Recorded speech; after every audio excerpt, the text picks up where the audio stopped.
What's going on, everybody? Welcome back to the channel. Hope you're all doing well, and as usual, thanks so much for taking the time out of your day to click here on another video. And if you're new to the channel, well, thanks so much for stopping by. And today we're going to be talking about a brand new film that's going to be hitting Netflix next week, and the kind folks over at Netflix sent me over an early screener to check it out. And if you're interested in checking out this film, it is currently released in the United States in a limited theatrical capacity, so you might have a select theater near you that is playing this film. But with all that said, let's get into my thoughts on The Left-Handed Girl. Directed by Shih-Ching Tsou, who wrote this film alongside Sean Baker, this film stars people like Janel, Tsai, Nina Ye, Shi-Yuan Ma, and more. And lately I've had a track record of actually being able to avoid a lot of marketing for some of these films, so I can kind of go in blind, which is something that's not super common for somebody who watches a lot of movies and goes to the theater and, you know, keeps up with movies in general. It's very hard to sometimes stay away from what things are about or see the trailers, and sometimes you're tempted to, but it's nice to have something like this kind of thrown into my email or thrown into my Netflix account and be like, hey,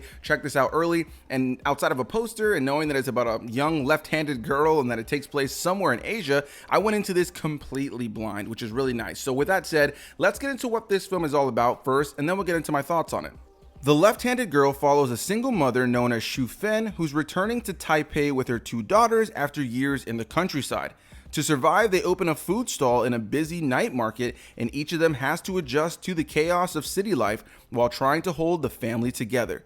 Things get more complicated though when their strict grandfather forbids the youngest daughter, Yi-Jing, from using her left hand, calling it a devil hand. The clash between old school superstition and modern working class reality start pulling long buried family secrets to the surface and forces everyone to confront what family unity really means for them. And this is a unique film to talk about. It's a unique film in general. And a lot of times when I sit down to do reviews here on the channel, a lot of times I'm just having seen the film. Maybe I'll have the 45-minute to an hour drive depending on where the screening is for the movie. If it's my local theater, even less, maybe 15-20 minutes. And so more often than not, I see a movie, it builds up a reaction in me. I take some time to think about it on the drive home. I'll write down some notes. And so it's pretty close after the time that I've seen the movie to then filming a video. But in the case of this one, I saw it earlier this morning and I went about my day, ended up going to work, worked a whole full day, drank some coffee. Now it's super late at night as I'm filming this.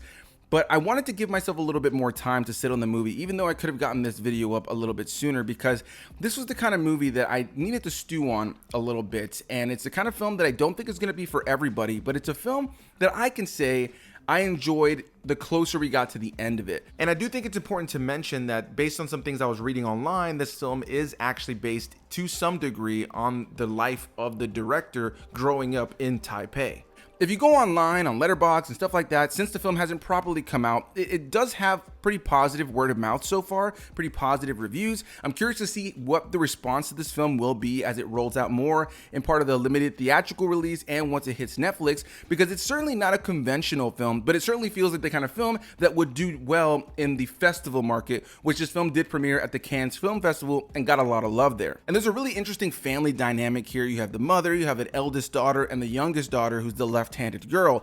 And throughout the course of the film, you realize that this is a family that is struggling. They're not in a good place financially. The characters kind of feel very tense with one another, specifically the eldest daughter and the mother. And the youngest girl is just kind of amidst it all. And so it was interesting because I was wondering where the title of the film was going to come into play. And that's where the grandfather comes into play and says, hey, that left hand, using it for writing or for eating, you shouldn't do that because that's your evil hand. And so there is a portion of this film that has a lot to do with that. And this young girl starting to feel like her left hand and whatever choices she makes to do with her left hand, or any choice that she makes that is negative and that she does with her left hand, is because it's the devil hand, and less so because it's her. You know, it's definitely an old school superstition. I honestly wasn't familiar with that superstition, so after the movie was over, I did read a little bit about that it seems to be a little bit more of an old school mentality, which was an interesting thing to learn. And so yeah, over the course of the film, you have this young girl kind of dealing with that element. But I would honestly say that the left-handed element of this film, the left-handed girl element of this film, while it is a central piece of the film by the time the movie's over, is a fairly smaller piece to the film overall, in comparison to just this family drama. And in a lot of ways, this is a slice of life kind of film. It's not really a film with a traditional 3-act structure narrative. A lot of the film seems at times to meander. It feels like it kind of just goes in random places, and you have a bunch of random sequences with a bunch of random characters that you won't really spend a lot of time with by the time the film is over.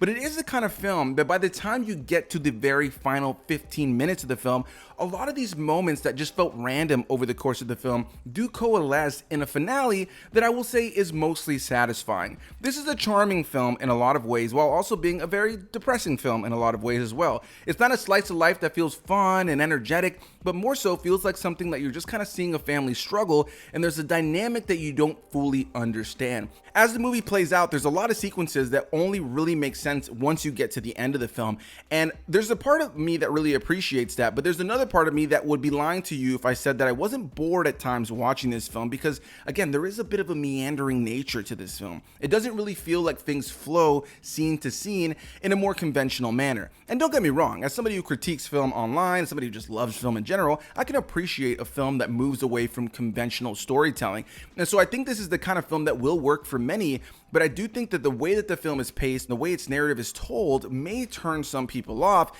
And for me, it was one of those where I could say I was kind of on the fence about it until we got to the very end, where it teetered from kind of meh on it for me to a film I can say I enjoyed. I'd be lying to you if I said I love this film, to be honest. This is a film that has gotten a lot of praise, and some people are saying it's one of the better films of the year, and I just can't agree. By no means do I think it's a bad film though, because the film in terms of filmmaking is very well made. I love the cinematography of the film. There's some great tracking shots in the movie. The lighting of the film is great. There's just great cinematography across the board. The look and feel of this film is great. The sound design of the film is solid. There's some really great quiet moments in the film that definitely rely on great sound design to make those moments really impactful.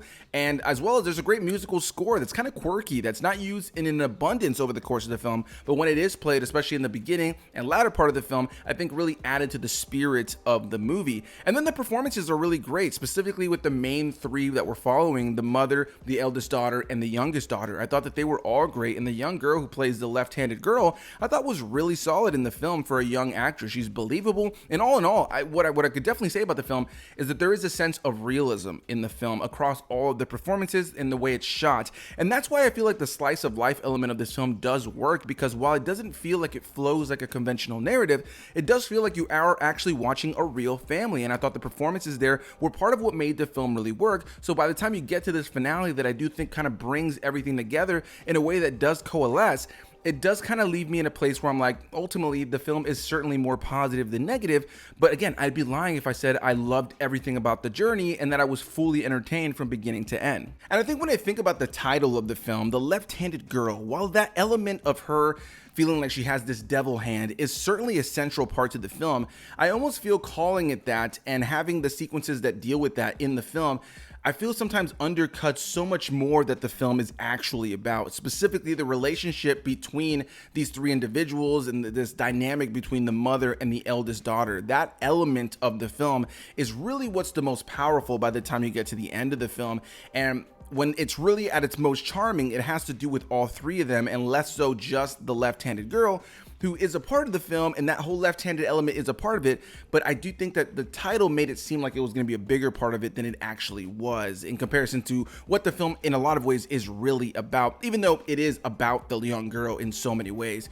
With all that said, I do think The Left-Handed Girl is the kind of film that's going to work for many. I think it's a film that is very well acted, very well made, has a great musical score, and all in all, has a really charming ending to the film that has family first in a situation where there's tradition and there's shame and all these different things that a lot of times do tend to come with, Asian families. There's a lot more tradition that oftentimes structures their lives and sometimes restricts their lives. And so I think that this film kind of touches on that as well. There's definitely a theme throughout the course of the film as well of men being able to kind of get what they want a little bit more than women who are being raised in this lifestyle, in this culture, and sometimes men getting away with things that a woman would not get away with. There's a sense of shame that the women carry far more than the men, and so I think that's a really interesting element that this film tackles as well. And all in all, by the time it was over, I was happy that I started to feel more positive on it, because I was really bored by percentages of this film, despite the good filmmaking and the performances.